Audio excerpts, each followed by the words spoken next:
Big news for Quest 3 owners as BoboVR has just announced their new S3 Pro head strap. S stands for super because of the new super powerful battery. 10,000 milliamp hours nearly doubles the capacity of the old BoboVR style battery. This is a brand new head strap completely designed just for the Quest 3 by BoboVR. They're advertising a bunch of new features that are integrated into the head strap. It's still a Halo head strap, but it's got a new flatter rear end, so if you're laying back or sitting back, it's more comfortable. It's got the hot-swappable style battery we're used to, but that's a new 10,000 milliamp hour battery with a dock that can actually support fast charging at up to 20 watts charging. On the side, you can see there's a new digital readout screen that actually shows you what the battery percentage is at, so anyone outside the headset can easily monitor it. But inside the headset, there will also be audio cues when the battery is low, so you know when it needs to be swapped. Keep in mind out there, this is all news directly from BoboVR. I don't have the strap yet, although it's been confirmed it has been shipped. There will be a full review coming, but everything we're going on right now is only BoboVR's information.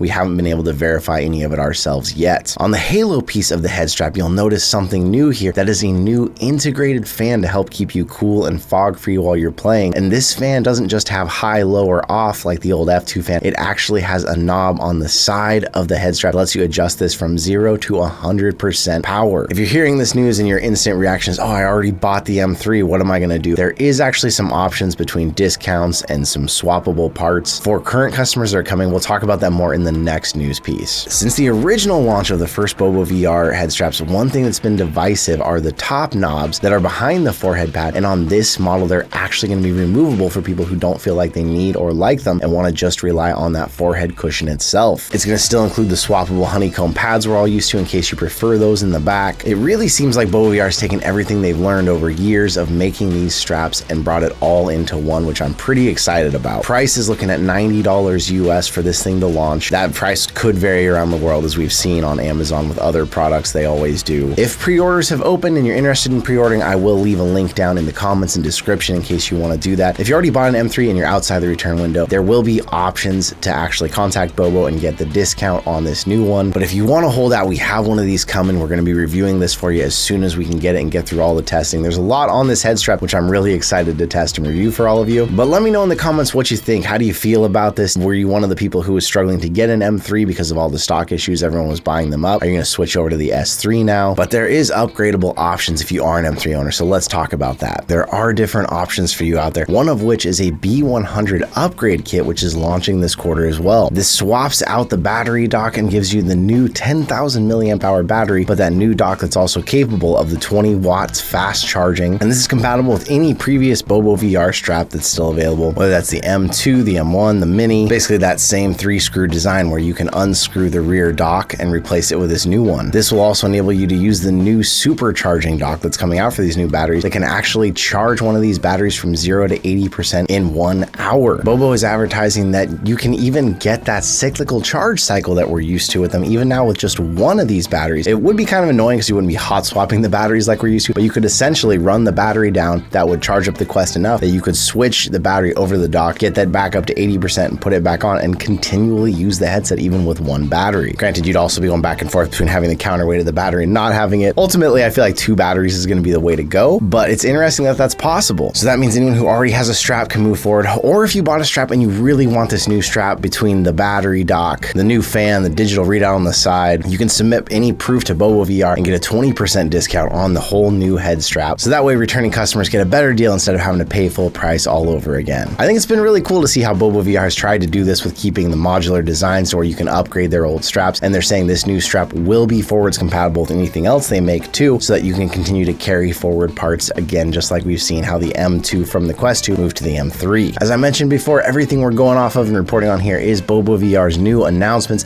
so keep in mind when I get this in, we'll do a full review for you. We'll test all this out and give you all the details, hopefully here in the coming weeks as this is coming. Last but not least, if you do decide to order this early, there is an early bird discount, 10% off. That'll run through February 25th. I'll leave that in the link down below as well, along with the code to get this for a little bit cheaper if you do decide you just want to pre-order this, or especially if you haven't gotten an M3 yet and you just want to swap over to getting this one instead. Let me know your thoughts in the comments down below. I think it's really exciting to see that they've designed something for this. I've only got to see this myself this week, so it is a bit of a surprise to me and probably to a lot of you out there, especially if you just got an M3, you're going to be like, oh, come on. So if you did, let me know in the comments how you're feeling about it. I'd love to hear from you. If you want to re-experience old 3DS 3DS games on your Quest, well, now could be the time. A new application called Citra VR has launched. This delivers native Nintendo 3DS emulation directly on the Quest. This is from the same creator as Airlink Amanda Watson. This is an open source Nintendo emulator, but it is not available on App Lab or of course not on the main store. This is a bit more detailed than you'd have to install by going through SideQuest or GitHub. This allows you to actually play original Nintendo 3DS games in the 3D you were able to play on 3DS, but now utilizing VR to make that three-dimensional. This still does not put you inside the games, of course. This is putting a large screen in front of you, letting you play them that way. Technically, they are calling this an educational resource for VR developers and saying that to do this properly, you'd have to put the games in through a hacked 3DS. Granted, there are plenty of gamers who are probably going to obtain the ROMs a different way, ways we can't really talk about in this video, but this is a big deal for emulators who are wanting to bring back their old games, re-experience that 3D game through the medium of VR. It's out now, but if you want to get it on and you've never sideloaded something before, you'll probably want to look up a few guides on how to sideload onto your Quest. The word metaverse isn't completely dead, as we see it coming up again as Porsche partners up with Meta to start making presentations about their cars that actually utilize Quest 3s in metaverse style presentations. They talk about how in the current automotive industry there are things like PowerPoints that are being very outdated, being replaced by Quest 3s being used for presentations to be able to show upcoming vehicles in an actual 3D environment. This isn't unusual for VR and cars, as we've seen designing and modeling cars has been changed a lot by the virtual world. With this new partnership, Porsche is actually allowing people in to attend these presentations with multiple people walking around the same virtual objects. It's early in this partnership, but it's going to be really interesting to see what this brings as far as the world of VR, and hopefully they'll start allowing some of these presentations to actually be publicly seen by people who are interested in seeing their cars up closer. Disney is working on a VR treadmill that is not only something like the Ready Player One omnidirectional treadmill, but even more like a Star Trek holodeck, because this would allow multiple users to walk on it at the same time in the same space, and yet none of them would ever be getting any closer to each other. They would just see in their VR headsets their own world moving around them. They call this the Holo Tile, and in the demonstration you can see a really amazing set of features here. It's like a bunch of little roller tiles that are keeping the person in position no matter which way they try to choose to move, and it can keep them in one spot. They mentioned the case use for VR, but the other possible uses, even if you had this on a stage where dancers could be doing different types of dances and still staying in one place on the stage. We've seen a lot of other VR treadmills, even one that I have here that I'm testing, but something like this that can have multiple people walking on at the same time with nothing holding onto their waist or holding them in place. It really opens up some future possibilities to some cool holodeck-like experiences. What do you think about this though? Do you think you'd be able to balance on it, stand okay on it? It's really interesting to see how he's moving, but it definitely looks like it's still an early prototype, and even looks a little unstable when he has his eyes fully uncovered versus someone who is only in a virtual world. Not to mention what falling and trying to catch yourself could do with your fingers possibly going in between the tiles. Still very exciting to see a step forward like this though. Apple Vision Pro pre-orders started and sold out within a few hours. Now there's a lot of different news articles out there that are going to say these are selling like hotcakes, but something to keep in mind that's important about this figure is that if the 100,000 supposed number of Vision Pros were what were actually available at launch, it's not surprising that they sold out that quickly. Apple is used to selling millions of their iPhones at each launch, often setting new records every time they've done it. But if Vision Pro really has such a limited stock of only 100,000, Apple had to expect that this thing was going to sell out instantly. The first pre-orders were saying they were going to ship on February 2nd as planned, but within a few hours of launch, the shipping dates were already pushed several weeks out, indicating they had sold out of their initial stock. Alongside pre-orders finally opening, it means we finally got a full list of all the specs of the Apple Vision Pro. And despite some of the rumors and what people are thinking, there is not different variables of RAM that can change the price, but there is different hard drive sizes. There's a great full list of specs over on Upload VR. I'll leave a link to that down in the comments and description in case you really want to review all the specs you're seeing here on the screen. But basically, they're starting at $3,500 meant the base model, which has 256 gigabytes of storage. If you want to upgrade to a 512, you are looking at $3,700, when a terabyte is going to push you all the way up to $3,900 on the Apple Vision Pro. With that also launching, we get to finally see what all accessories are going to be available from Apple in the beginning. We see the battery at $199, a Pro travel case that's $200 for the official case. Not surprising, I guess, with how much the headset costs, but that's a lot for a case. A $49 battery holder from Belkin that lets you put the battery on your waist or on your belt. Some replacements for the original parts like seals and bands, and of course their Zeiss optical lenses, which do vary in price depending on how strong your prescription is, from $99 to $150. And with all all that happening, there's questions, what apps are coming, what games are coming, and there's actually a guided tour video. If you want to see some of the features they're highlighting of it, I'll leave a link to that video as well, but it talks about what all they're showing people inside the headset, how they can do different experiences that kind of break through that mixed reality of the screen and come into the room with you. But Apple's saying that there was going to be a ton of applications available, although those are a lot of them 2D ones from the phone version that will just basically work directly on the Vision Pro. One that's interesting though, Netflix has basically said there is not going to be a Vision OS app, and that if people want to use Netflix on their Vision Pro, they need to just open up a web browser to do it, which is odd because we've seen Netflix has an app even on Quest that you can sit in a Netflix environment, see some Netflix merch on the walls around, and watch shows. At least as far as gaming goes, we know there's a bit more coming. Rec Room was confirmed to be coming to Vision Pro. We're seeing some screenshots now of Super Fruit Ninja that actually shows what spatial gaming is going to look like on the Vision Pro. Unlike previous Fruit Ninja VR games, this one will be using your actual hands to slice instead. These screenshots you're seeing on screen also give us some potential look into what the pass-through is going to look like, although obviously until these headsets actually end up in homes, we're not going to get a clear view, and until you can get your eyes in one, you're really not going to know if we ever get our eyes in one. Are any of you out there someone who actually pre-ordered one? Let me know in the comments. I'd love to interview you after you get it on the channel. We reported before that the Vario Aero, which is a high-end PC VR headset, even often seen as a successor to the Valve Index, dropped its price this last fall from $2,000 down to $1,000. Well, unfortunately, now we know why. This was actually a clearance to try and get rid of the last of their stock, and now they are no longer developing the Aero. This was a surprise move to a lot of flight sim enthusiasts and racing enthusiasts who all rely on the Aero as Vario's only consumer-friendly headset to be their main and most clear headset. Vario's saying now that there will be limited quantities remaining available from select resellers, and it will continue to support the headset itself with bug fixes and security updates until the end of 2025, but this is the end of their consumer-friendly line for now. They recently launched their new XR4 headset, which is considered an enterprise headset starting at about $4,000. So this means that there really isn't any consumer-friendly Vario headset left. We're seeing Pimax trying to set up stage and take care of that high-end PC VR spot, but it seems like more and more we're seeing PC VR get edged out. How do you feel about this? Are you a PC VR user, or do you just use your Quest on your PC sometimes, or are you someone that's playing completely standalone or on PSVR? It seems like PC really pioneered the way for VR, but now as more and more is moving to standalone, we will see less and less PC support. I had no idea this was coming. I'm pretty shocked about it, honestly, but I'd love to know how you're feeling out there. Another week, a lot of great news, especially for Quest users, and we're only weeks away from people getting Vision Pros in their hands. I can't wait to start seeing the reviews on those. Unfortunately, it looks like we probably won't be reviewing one anytime soon, but hopefully we can get our eyes in one at a convention or something at some point and tell you a little bit about it then. Thank you once again for being here. I will see you in another reality.